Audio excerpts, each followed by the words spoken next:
Assalamualaikum warahmatullahi wabarakatuh. Perkenalkan, nama saya Nida Adia dari kelas 11 IPA 3. Di sini saya akan membahas 5 soal tentang bab koloid. Di sini yang pertama ada soalnya. Diketahui beberapa contoh koloid berikut.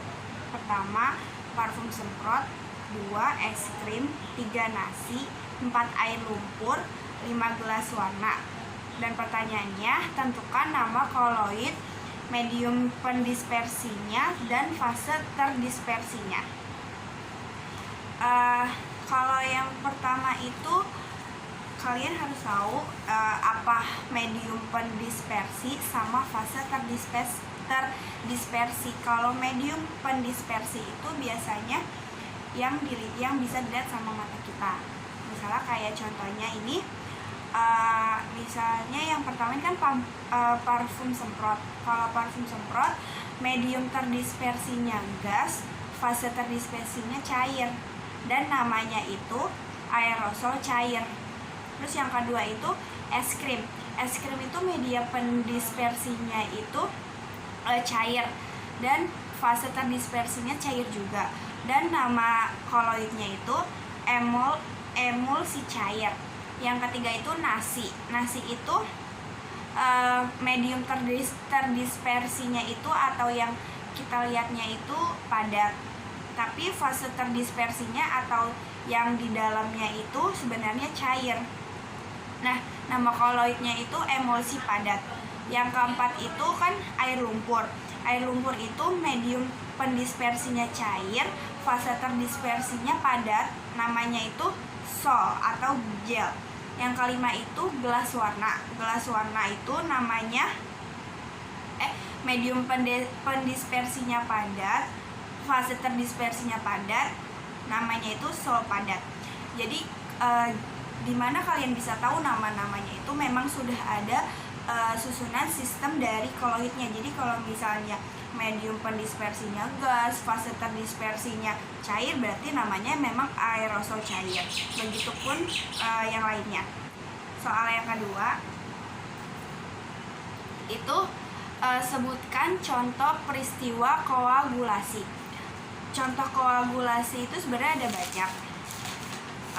Ini jawabannya itu proses pendinginan santan, ada telur rebus, pembuatan agar-agar, penjernihan air dengan penambahan tawas, pengolahan karet dari lateks.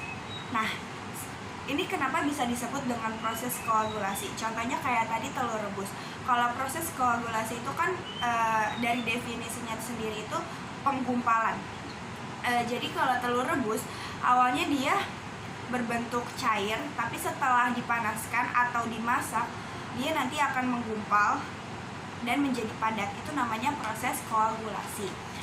Terus soal yang ketiga itu jelaskan sistem koloid yang terdapat dalam cat.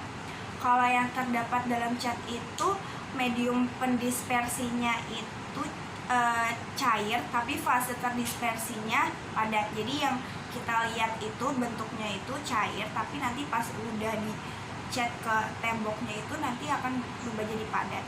Itu nama koloidnya jenis sol. Terus soal yang keempat itu, jika cahaya matahari masuk dalam suatu ruangan yang gelap, kita dapat melihat cahaya yang dihamburkan oleh partikel-partikel debu. Apa nama dari peristiwa tersebut? Soalnya bisa lihat di sini. Nama peristiwa ini itu peristiwa efek Tyndall. Kenapa dikatakan dengan efek Tyndall? Karena dari definisinya sendiri, efek Tyndall itu sudah jelas. Jika seberkas cahaya masuk ke dalam ruangan yang gelap melalui suatu celah, maka berkas cahaya tersebut akan tampak dengan nyata. Hal ini terjadi karena cahaya dihamburkan oleh partikel-partikel debu yang terdapat di ruangan. Dari definisinya saja sudah jelas kalau misalnya jika cahaya masuk ke dalam suatu ruangan. Nah, sama dengan soalnya kayak tadi. Jadi peristiwa ini disebut juga peristiwa efek tinggal. Sebenarnya partikel-partikel debu tersebut sebenarnya tidak bisa dilihat. Yang tampak adalah hanya cahaya yang dihamburkannya. Selanjutnya soal yang kelima, bisa dilihat di sini. Soal yang kelima itu, mengapa campuran koloid umumnya memberikan warna tidak seperti larutan yang sering tidak berwarna? Jelaskan. Kenapa hal ini bisa terjadi? Karena kalau larutan itu larutan itu tidak dapat disaring, tapi kalau koloid itu bisa disaring. Nah, kalau larutan itu juga tidak bisa dibedakan mana fase terdispersinya, mana medium pendispersinya. Tapi kalau koloid bisa dibedakan.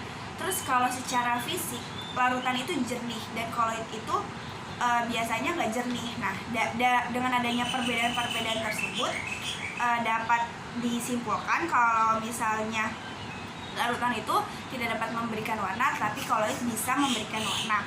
Kayak contohnya larutan NaCl. Kalau larutan NaCl kita nggak bisa bedain mana pelarut dan yang terlarutnya. Kalau misalnya susu, kita bisa membedakan mana fase terdispersinya sama fase medium pendispersinya. Mungkin itu saja yang dapat saya sampaikan. Sekian dari saya. Wassalamualaikum warahmatullahi wabarakatuh.